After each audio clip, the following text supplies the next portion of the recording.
Joining me now, as he does every week, is Sky News Australia's new media watchdog columnist, Gerard Henderson, and your column will be on skynews.com.au now for the first time every Saturday. That's great. And we'll canvass some of them in this show, so I'm very excited. Now, let's jump straight into it. The ABC TV News, I think we've got a grab here from the presenter James Glenday. Let's have a listen. It's very difficult to distinguish between Hamas as a militant jihadi organisation and the so-called ordinary population. Jonathan, we do have to leave it there because we are out of time. But thank you very much for coming in this morning. And I think, as you say, a lot of people might disagree with some of what you had to say, particularly about the Palestinians. But we do appreciate you coming in and having a chat with us. Thank you for having me. Well, Gerard, what do you make of that? Well, there seems to be a bit of, I think we discussed this last week, they've got a bit of a habit now of presenters coming on, and if there's a feeling that the audience, the left-wing audience, may not like it much, to say, well, look, you know, someone else would say this, or... So, and I think, but there was also a Palestinian man on the program from Ramallah in the West Bank, and he had when he had his say, no one came in at the end and said, well, some people may disagree with you. But when the former member of the Israeli Defence Forces media team, when he had his say, James we're running out of time. No more time to hear what you have to say. And a lot of people will probably disagree with you, but you can go home now at any rate. So there you go. So that seems to be a new style in the ABC, but I'm watching it, so I'll report It's almost biased by omission, isn't it? Yes. So there's nothing problematic with the words, but it's the way that they'll come in there, they'll cut someone off, and then they maybe let someone breathe a little bit. Just say, well, you know, out there are all these people who disagree with you, rather than just saying thank you and having the view that your audience is intelligent enough to make up their own mind about what the performance was like. Yeah. You don't really have to give them a hint that they don't agree. Or just talking, just have a conversation. It's more interesting. Yeah. Now, let's move on. Sally Sara. Yes. She's written an article in the Sydney Morning Herald. She clearly doesn't like Peter Dutton, but we've got a grab from her on the ABC radio reiterating some of these more negative views. The big unknown factor, of course, apart from whether the Reserve Bank cuts interest rates or not, is the impact that Trump will have on our politics and on our campaign. Yeah, well, we don't want to make everything about Trump, but at the moment everything is about Donald Trump. And we can't ignore him. Gerard, I don't know how you find all of these grabs, but that one's a bit of a shocker. I mean, he's not Trump. No. Whether or not he maybe is trying to fashion himself as a stronger leader, there's so many policy differences. It's kind of absurd. Well, in the Sydney Morning Herald on the Age, just before that interview, a couple of days before, Sally Sara described Peter Dutton as little Sir Echo of Trump. Well, he's not little Sir Echo of Trump. I mean, that's an insult. But if you go back and look at Dutton's record, he was the Minister for Immigration and Border Protection in Australia before Trump became the president. So it's if you're looking at border protection... They copied our border policies. Trump copied us. That's right. So what you've got with Sally Sara is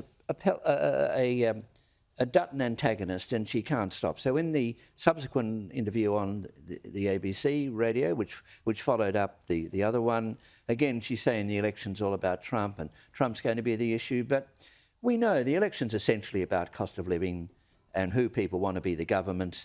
And it's not... Trump affects a lot of people in the Canberra press gallery and they like to think about it, but out in the electorate, it's a matter of some interest.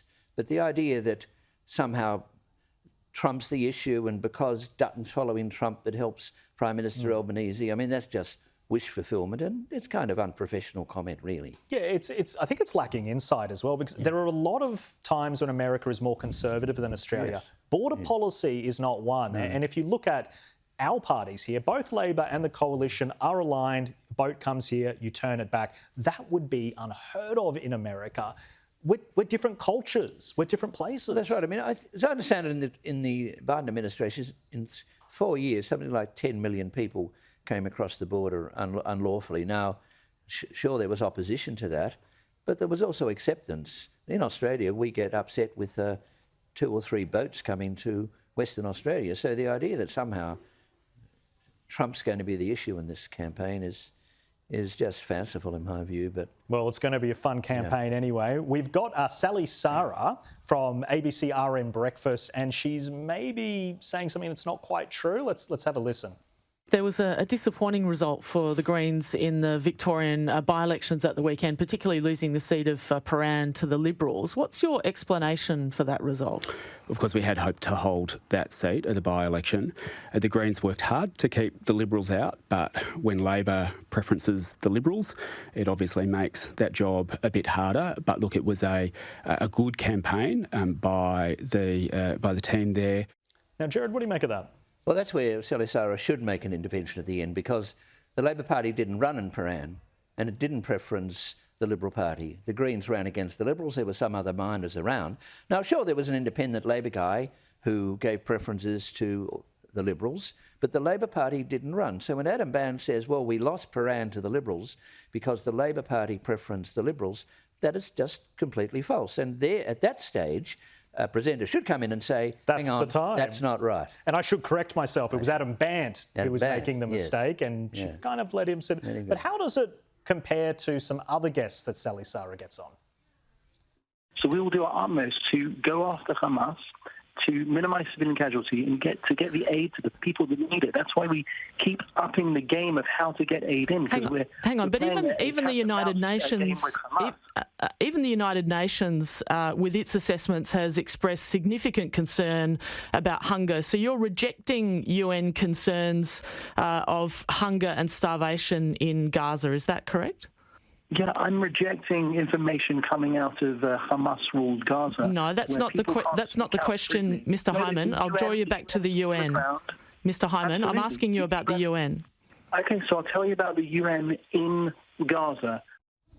Well, so she is capable of having a tough interview. They just have to be somebody who represents the Israeli government. Yes, he's an Israeli spokesperson. It was last year. But there, Sally Sara just went in. The interruptions were so many that it was virtually impossible to do a transcript. We managed, but it's very difficult. But so she's not shy of correcting people, provided they're not Adam Bandt, you know. Yeah, it all depends if they're her mates or not. Gerard Henderson, thank you so much for joining us.